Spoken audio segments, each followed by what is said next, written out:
ஆகாஷவாணி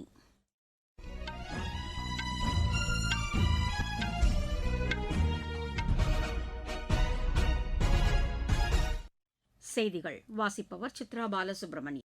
தலைப்புச் செய்திகள். தீவிரவாதத்திலிருந்து தற்காத்துக் கொள்வதற்கு இந்தியாவுக்கு முழு உரிமை உள்ளதாக மத்திய அரசு தெரிவித்துள்ளது. பள்ளிக் கல்வி முறையை மாற்றியமைப்பது தொடர்பான கொள்கை அறிக்கையை நீத்தி ஆயோக் இன்று வெளியிட்டுள்ளது. பீகாரில் முதலமைச்சர் திரு சாம்ராஜ் சௌத்ரி தலைமையிலான அமைச்சரவை விரிவுபடுத்தப்பட்டுள்ளது. ஈரானிடம் உள்ள அணு ஆயுதம் தயாரிப்பதற்கான செறிவூட்டப்பட்ட பொருட்களை அகற்ற அமெரிக்காவுடன் இணைந்து செயல்படுவதாக இஸ்ரேல் பிரதமர் திரு பெஞ்சமின் நெத்தன்யாகு தெரிவித்துள்ளார். தும்கூர் சர்வதேச டென்னிஸ் போட்டியில் இந்தியாவின் வைதேகி சௌத்ரி போலந்தின் சுசானா இணை அரையிறுதிக்கு முன்னேறியுள்ளது. இனி விரிவான செய்திகள். தீவிரவாதத்திலிருந்து தற்காத்துக் கொள்வதற்கு இந்தியாவுக்கு முழு உரிமை உள்ளதாக வெளியுறவு அமைச்சகம் தெரிவித்துள்ளது. புதுதில்லியில் இன்று செய்தியாளர்களிடம் பேசிய வெளியுறவுத்துறை செய்தித் தொடர்பாளர் திரு ரந்தீர் ஜெய்ஷ்வால், தீவிரவாதத்திற்கு எதிரான உலகளாவிய நடவடிக்கைகளுக்கு இந்தியா வலு சேர்க்கும் என தெரிவித்தார்.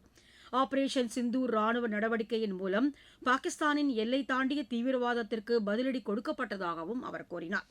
சட்டவிரோதமாக தங்கியுள்ள பங்களாதேஷ் நாட்டவர் குறித்து குறிப்பிட்ட அவர், இந்தியாவில் தங்கியுள்ளவர்களின் குடியுரிமையை சரிபார்க்க பங்களாதேஷுக்கு அனுப்பப்பட்ட 2860க்கும் மேற்பட்ட கோப்புகள் நிலுவையில் உள்ளதாக தெரிவித்தார். சட்டவிரோதமாக தங்கியிருப்பவர்களை உடனடியாக அவர்களின் சொந்த நாட்டுக்கு அனுப்ப வேண்டியது கட்டாயம் என்றும் அவர் கூறினார். காலிஸ்தான் தீவிரவாத குழுக்களுக்கு கனடா அடைக்கலம் கொடுத்து வருவது குறித்த கவலையை இந்தியா தொடர்ந்து அந்நாட்டிடம் வலியுறுத்தி வருவதாகவும் அவர் கூறினார். இந்தியாவுக்கு எதிரான அந்த அமைப்பினர் மீது உறுதியான நடவடிக்கைகள் எடுக்கப்பட வேண்டும் என கனடா அரசிடம் தொடர்ந்து வலியுறுத்தப்பட்டு வருவதாகவும் அவர் தெரிவித்தார். இந்த அமைப்பினர் இந்திய தூதரக அதிகாரிகளுக்கு அச்சுறுத்தலை ஏற்படுத்துவதாகவும், வழிபாட்டு தலங்களில் வன்முறையில் ஈடுபடுவதாகவும், பிரிவினைவாதத்தை தூண்டுவதாகவும் இந்தியா தொடர்ந்து வலியுறுத்தி வருவதாகவும் திரு ரந்தீர் ஜெய்ஷ்வால் கூறினார். ஆபரேஷன் சிந்தூர் நடவடிக்கையின் போது பாகிஸ்தானின் 13 போர் விமானங்கள் தாக்கி அழிக்கப்பட்டதாக இந்திய விமானப்படையின் துணை தளபதி ஏர் மார்ஷல் அவதேஷ் குமார் பாரதி தெரிவித்துள்ளார். ராஜஸ்தான் மாநிலம் ஜெய்ப்பூரில் செய்தியாளர்களிடம் பேசிய அவர், அந்நாட்டில் உள்ள 9 தீவிரவாத முகாம்கள் அழிக்கப்பட்டதாகவும் கூறினார். மேலும் பாகிஸ்தானின் 11 விமான ஓடுதளங்கள் சேதப்படுத்தப்பட்டதாகவும் அவர் தெரிவித்தார். பள்ளிக் கல்வி முறையை மாற்றியமைப்பது தொடர்பான கொள்கை அறிக்கையை நீத்தி ஆயோக் இன்று வெளியிட்டுள்ளது. நாட்டின் பள்ளிக்கல்வி கட்டமைப்புகள் தொடர்பான 13 பரிந்துரைகள் இந்த அறிக்கையில் இடம்பெற்றுள்ளன. அடிப்படை கல்வியை மேம்படுத்தி ஒருங்கிணைந்த கல்வித் திட்டத்தை கொண்டு வந்து மாணவர்களின் நலனுக்கான கொள்கைகள் இதில் அறிவிக்கப்பட்டுள்ளது. வேளாண் மற்றும் மீன் உணவுப் பொருட்களை உலகச் சந்தையில் விற்பதற்கான சுகாதார அனுமதியை பெறுவதற்கு இந்தியா முயற்சி மேற்கொண்டுள்ளது. இதன் ஒரு பகுதியாக மத்திய வர்த்தக தொழில்துறை அமைச்சர் திரு பியூஷ் கோயல் தலைமையில் இன்று புதுதில்லியில் நடைபெற்ற ஆய்வுக் கூட்டத்தில் இதற்கான நடைமுறைகள் குறித்து விரிவாக விவாதிக்கப்பட்டது.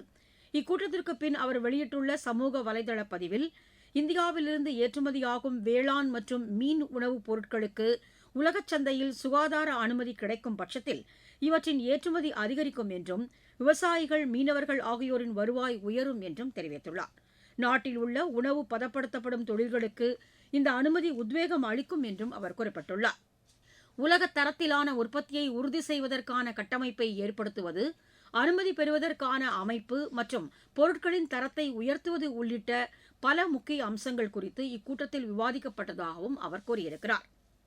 நாட்டில் ஒவ்வொரு ஆண்டும் 7.5 கோடி பார்சல்களை அஞ்சல் துறை கையாண்டு வருவதாக மத்திய தொலைத்தொடர்புத்துறை அமைச்சர் திரு ஜோதிர் ஆதித்ய சிந்தியா தெரிவித்துள்ளார். புதுதில்லியில் புனரமைக்கப்பட்ட அஞ்சலகத்தை திறந்து வைத்து பேசிய அவர், ஆண்டுதோறும் 90 கோடி கடிதங்களும் அஞ்சல் துறை மூலமாக கையாளப்பட்டு வருவதாக கூறினார். பாஸ்போர்ட் சேவை மையங்கள் தொடங்கிய பின் அஞ்சலகங்கள் மூலம் 2 கோடியே 12 லட்சம் பாஸ்போர்ட்டுகள் அனுப்பி வைக்கப்பட்டுள்ளதாகவும் அவர் தெரிவித்தார். கடந்த 4 ஆண்டுகளில் இந்திய அஞ்சலக வங்கியில் 13 கோடி புதிய வாடிக்கையாளர்கள் இணைக்கப்பட்டுள்ளதாகவும் திரு ஜோதிர் ஆதித்ய சிந்தியா கூறினார். சர்வதேச கடல் பகுதியில் மீட்புப் பணிகளில் இந்தியா முன்னணி நாடாக திகழ்வதாக மத்திய கப்பல் துறை அமைச்சர் திரு சர்பானந்த சோனாவால் தெரிவித்துள்ளார். புதுதில்லியில் நடைபெற்ற இந்திய பெருங்கடல் மண்டல நாடுகள் கலந்தாய்வு கூட்டத்தில் உரையாற்றிய அவர், இந்தியாவை ஒட்டியுள்ள கடல் பகுதிகளில் அவ்வப்போது பாதிப்புக்கு உள்ளாகும் மாலுமிகளை காப்பாற்ற உடனடி நடவடிக்கைகளை இந்தியா எடுத்து வருவதாக கூறினார். பிரதமர் திரு நரேந்திர மோடி தலைமையிலான மத்திய அரசு வளமான இந்திய பெருங்கடல் பகுதியை உருவாக்க நடவடிக்கை எடுத்து வருவதாகவும் தெரிவித்தார். வளரும் நாடுகளின் கடல்சார் மேம்பாட்டுக்காக இந்திய பெருங்கடல் நாடுகள் ஒருங்கிணைந்து செயல்படுவதாகவும் திரு சர்பானந்த சோனோவால் கூறினார். நீங்கள் கேட்டுக்கொண்டிருப்பது ஆகாஷவாணியின் செய்தி அறிக்கை. பீகாரில் முதலமைச்சர் திரு சாம்ராஜ் சௌத்ரி தலைமையிலான அமைச்சரவை விரிவுபடுத்தப்பட்டுள்ளது. பாட்னாவில் நடைபெற்ற பதவியேற்பு விழாவில் ஆளுநர் லெப்டினன்ட் ஜெனரல் சையத் அட்டா ஹசைனின் 32 புதிய அமைச்சர்களுக்கு பதவிப் பிரமாணமும் ரகசிய காப்பு பிரமாணமும் செய்து வைத்தார். பீகார் அமைச்சரவையில் பிஜேபியைச் சேர்ந்த 15 பேரும், ஐக்கிய ஜனதாதளத்தைச் சேர்ந்த 13 பேரும், லோக் ஜனசக்தி கட்சியைச் சேர்ந்த 2 பேரும் இடம்பெற்றிருக்கிறார்கள். இவ்விழாவில் பிரதமர் திரு நரேந்திர மோடி, மத்திய அமைச்சர்கள் திரு ராஜ்நாத் சிங், திரு அமித் ஷா, திரு ஜே.பி. நட்டா உள்ளிட்ட பலர் கலந்து கொண்டார்கள். தமிழகம், மேற்குவங்கம், கேரளம், அசாம் மற்றும் புதுச்சேரி சட்டப்பேரவை தேர்தலுக்கான நடத்தை நெறிமுறைகள் முடிவுக்கு வந்துள்ளதாக தேர்தல் ஆணையம் அறிவித்துள்ளது. இது தொடர்பாக மத்திய அமைச்சரவைச் செயலர், மாநில தலைமைச் செயலர்கள் மற்றும் மாநில தலைமை தேர்தல் அதிகாரிகளுக்கு எழுதியுள்ள கடிதத்தில் தேர்தல் முடிவுகள் அறிவிக்கப்பட்டுள்ள நிலையில் நடத்தை நெறிமுறைகள் முடிவுக்கு வந்துள்ளதாக தெரிவித்துள்ளது. மேற்குவங்கம் மாநிலத்தில் ஃபால்டா சட்டப்பேரவை தொகுதிக்கு மறு வாக்குப்பதிவு நடத்துவதற்கு உத்தரவிடப்பட்டுள்ளதால் அந்த தொகுதியில் மட்டும் நடத்தை நெறிமுறைகள் தொடரும் என தெரிவிக்கப்பட்டுள்ளது. இந்த தொகுதிக்கான மறு வாக்குப்பதிவு இம்மாதம் 21ஆம் தேதி நடத்தப்பட்டு 24ஆம் தேதி வாக்குகள் எண்ணப்பட உள்ளன. 4 மாநிலங்கள் மற்றும் ஒரு யூனியன் பிரதேசத்திற்கு நடைபெற்ற சட்டப்பேரவை தேர்தல்கள் மற்றும் சில மாநிலங்களில் நடைபெற்ற இடைத்தேர்தல்களின் போது 1400 கோடி ரூபாய் ரொக்கம் மற்றும் வாக்காளர்களுக்கு கொடுப்பதற்காக வைக்கப்பட்டிருந்த பரிசுப் பொருட்கள் பறிமுதல் செய்யப்பட்டுள்ளதாக தேர்தல் ஆணையம் கூறியுள்ளது. கடந்த 2021இல் நடைபெற்ற தேர்தலை காட்டிலும் இந்த தொகை 40% கூடுதல் என்றும் தெரிவிக்கப்பட்டுள்ளது. மேற்குவங்க மாநிலத்தில் பறிமுதல் செய்யப்பட்ட தொகை 69%, தமிழகத்தில் 48% அதிகரித்துள்ளதாகவும் தேர்தல் ஆணையம் குறிப்பிட்டுள்ளது. ஈரானிடமிருந்து அணு ஆயுதங்கள் தயாரிப்பதற்காக பயன்படுத்தப்படும் செறிவூட்டப்பட்ட பொருட்களை அகற்ற அமெரிக்காவுடன் இணைந்து செயல்படுவதாக இஸ்ரேல் பிரதமர் திரு பெஞ்சமின் நெத்தன்யாகு தெரிவித்துள்ளார். மேற்காசிய பிரச்சினை தொடர்பாக அமெரிக்க அதிபர் திரு டொனால்டு டிரம்புடன் தொடர்ந்து பேச்சு நடத்தி வருவதாகவும் அவர் கூறியிருக்கிறார். இப்பிரச்சினைக்கு தீர்வு காண ஈரானுடன் அமெரிக்கா நடத்தும் முயற்சிகளால் இஸ்ரேல் அதிர்ச்சி அடைந்ததாக வந்த தகவல்களை திரு பெஞ்சமின் நெத்தன்யாகு நிராகரித்துள்ளார். ஊழியர்களுக்கான டிஜிட்டல் கட்டமைப்பை மேம்படுத்த இந்தியாவும் மொரீஷியஸும் இணைந்து செயல்பட முடிவெடுத்துள்ளதாக மத்திய தொழிலாளர் நலத்துறை அமைச்சர் டாக்டர் மன்சுக் மாண்டவியா தெரிவித்துள்ளார். புதுதில்லியில் மொரீஷியஸ் வெளியுறவுத்துறை அமைச்சர் தனஞ்சய் ராம்ஃபலுடன் ஆலோசனை மேற்கொண்ட பின் சமூக வலைதளத்தில் அவர் வெளியிட்டுள்ள பதிவில் இது தொடர்பாக ஆக்கப்பூர்வமான பேச்சுவார்த்தை நடத்தியதாக தெரிவித்துள்ளார். ஊழியர்களின் மேம்பாட்டுக்கு தொழில்நுட்பத்தை பயன்படுத்துவது குறித்தும் இதற்கான இணையதள சேவை குறித்தும் அவர் கேட்டறிந்ததாக கூறியுள்ளார். மொரீஷியஸ் உள்ளிட்ட நட்பு நாடுகளுடன் தொழிலாளர் நலனுக்காக இணைந்து செயல்பட இந்தியா உறுதிபூண்டிருப்பதாக டாக்டர் மன்சுக் மாண்டவியா தெரிவித்துள்ளார். விளையாட்டுச் செய்திகள். தும்கூரில் நடைபெற்று வரும் சர்வதேச டென்னிஸ் போட்டியில் இந்தியாவின் வைதேகி சௌத்ரி, போலந்தின் சுசானா இணை அரையிறுதிக்கு முன்னேறியுள்ளது. மகளிர் இரட்டையர் பிரிவு காலிறுதி ஆட்டத்தில் இந்த இணை 7-5, 6-1 என்ற செட் கணக்கில் இந்தியாவின் சோஹா சதேக், மதுரிமா சாவந்த் இணையை வென்றது. இப்போட்டியின் மகளிர் ஒற்றையர் பிரிவில் இந்தியாவின் வைதேகி சௌத்ரி, ஜீல் தேசாய் ஆகியோர் காலிறுதிக்கு முன்னேறியுள்ளனர்.